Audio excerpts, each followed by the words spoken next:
It's about the bigger picture as a whole, to be fair. Young people don't just decide to pick up knives. It's about finding out that root cause, as you say, that early intervention. If you're going to carry a knife, you're most likely going to use it. You're not just going to ruin your life, you're going to ruin the life of whoever you use it on, their family and friends, and then the wider community as well. Knives impact everyone. That's the name of the campaign that we're launching here today, and you can see on the back of the bus here. And it's about telling the stories about how, in the aftermath of a knife crime, the impact is felt by the family of the victim, by the friendship groups, by the family of the perpetrator. And we're telling that story in a way that young people have told us they need to see it in the places where they spend their time. In August 2023, Northumbria Police and Partners launched a new campaign, Knives Impact Everyone. Its aim was to bring attention to the far-reaching consequences of knife crime. So we're specifically targeting kind of people who are most likely to be carrying a weapon.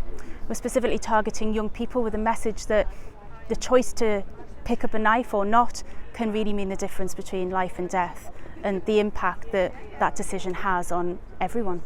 In attendance at the launch event were a number of campaigners and people who have been affected by such a crime. They included Sunderland parents Tanya and Simon Brown. Obviously you guys have first-hand experience of the harm that knife crime can cause. What is it that brings you here today? Our son. Connor is the reason we do what we do. He's our goal, he's our driving force behind everything that we do, and it's our love for him. Tanya and Simon launched the Connor Brown Trust in memory of their son, who was fatally stabbed in Sunderland City Centre in 2019. Leighton Barris was found guilty of Connor's murder and jailed for life, while his friend Ali Gordon was found guilty of manslaughter and jailed for 3.5 years. Barris had stabbed Connor 5 times with a joker knife, which had the words "Why so serious" emblazoned on it, while Gordon encouraged the violence by kicking and stamping on the 18-year-old during the attack, which erupted from a row over money involving Barris and one of Connor's friends.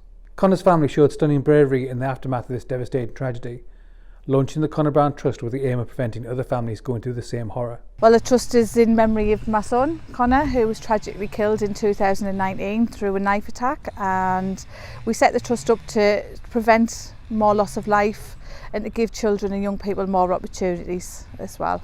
So we do outreach work, we do school work where we go in, we speak to students, we do full school assemblies or smaller group lessons where we teach them about the impact knife crime has as opposed to the laws.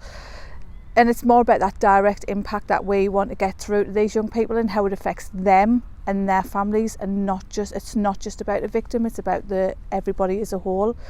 And that real impact as well from a real victim, which is myself. And then we offer children opportunities and different ways that they can protect themselves through sports, through engagement, and telling them that there is other options out there that's supposed to carry knives. In neighbouring South Tyneside, the Glen Corner Trust was set up in 2006 with very similar aims. So Glenn was out with his friends, he was celebrating his 16th birthday and his GCSE results that day. Just out and just a normal night, just boys kind of hanging out together. So someone called Lee Furman came along and got into an altercation with somebody else, threatened them with a knife, and Glenn actually stepped in to protect his friend, and he was fatally stabbed that night. So the friends of Glenn and the parents of them got together, and they wanted to do some fundraising for a headstone for Glenn. They surpassed what actually they managed to fundraise, and that kind of started the Glen Corner Trust up. Gemma joined the group following the murder of her brother David Charlton in South Shields in 2012. David, who had been on his way from a pub with his fiancée, was stabbed 8 times, with brothers Keith and Jordan Honeyman found guilty of murder and manslaughter respectively. So I became involved in the trust after losing my brother David in December 2012. The Glen Corner Trust got in touch with me and offered their support, supported us financially, paying for the funeral. I mean, what 25-year-old has money put to one side for a funeral? So that was a massive help to us, and as well as that emotional support they know what it's like, they've been there themselves, and they came along and helped us really in a time of need. So I wanted to get involved in that myself. I wanted to give something back to the Glencorner Trust for helping me, and that's how I became involved. Before you can solve the problem, you have to know why they're doing it in the first place, and if you can prevent that why, then you prevent it as a whole. So in our experience, the causes of carrying knives seem to centre around drug use, around criminality and around gang culture. We made the decision pretty early on, to be fair, because of the outpouring of grief and support that we got in the aftermath of Connor's death. And we just wanted to give something back to the community and the Sunderland as a whole, to be fair, because they all supported us, and we wouldn't have gotten through that without the people of Sunderland.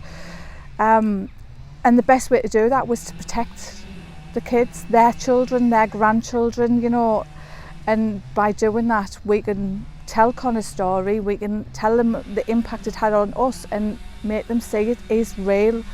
And yeah, and it was about giving back. So our trust fundraisers through various events throughout each year.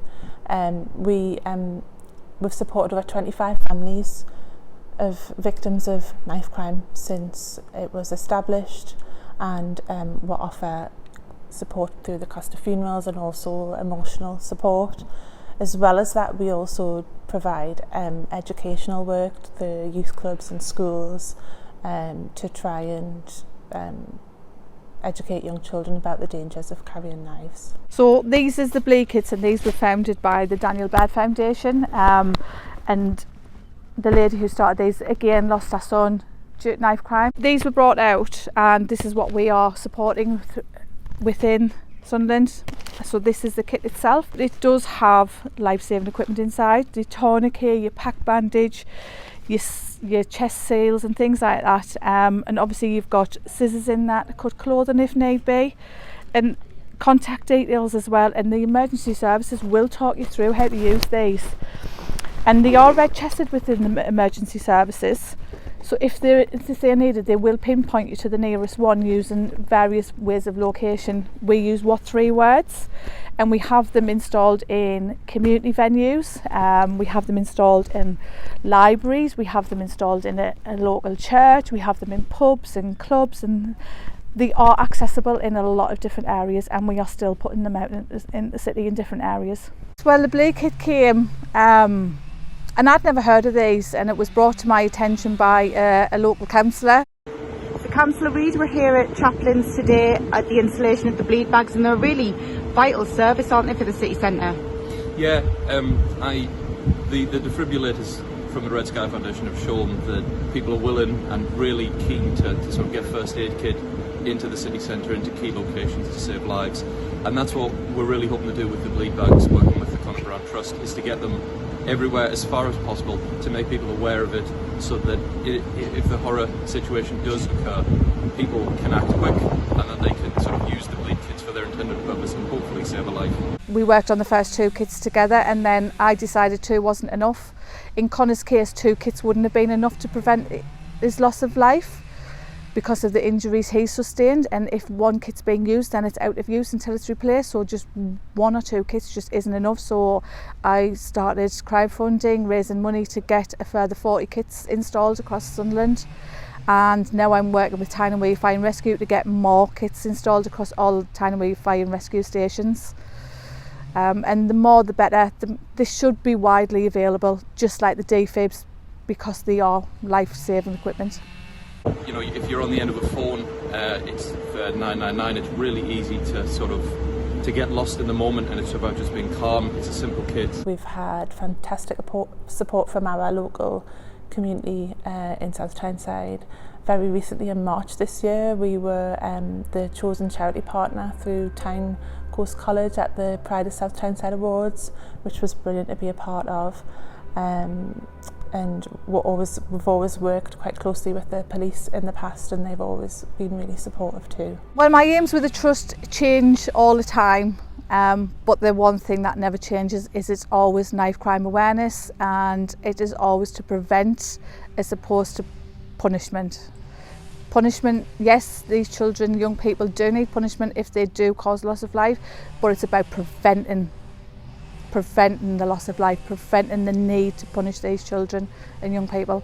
Hearing any stories around people losing their lives to knife crime, it takes you right back to the night where you've lost your own loved one. You relive that trauma and you absolutely feel the pain and the heartache. It's always really, really awful to hear of more happening, and unfortunately it continues, and it is a concern. It's hard to understand how you can actually fail in my position, and I don't want anybody to fail. There is people out there who understand and know what I'm going through, but we all deal with this in our own way. And Connor was such a full of life character, and he lived life to the full, and I just want all these young people to have them opportunities. Connor was given so many opportunities in life, and it was cruelly taken away. Now a lot of these young people, they deserve these opportunities as well. There is so much more life out there for these young people, and our young people is our future. And if we don't look after our young people, then what future have we got? So yeah, that's my reasons for doing what I do. Really, we should just, curl up and cry, but we're going to carry on. We're going to still continue with our message, because as we say many, many times before, even if we only say one, we've accomplished something. In the face of abhorrent crimes like these, there are no easy answers. But the determination of people like Tanya, Simon and Gemma to make a positive impact of their own shows a strength of spirit that can only be admired. The work that they do is utterly selfless. Having these campaigns is so important to these families because they never want to see anybody go through what they've been through ever again. Don't do it. Think. Actions have consequences. Think about yourself if you can't think of others. Because knife crime, it does affect you, it does affect your family. It isn't just about the victim, it is about everyone.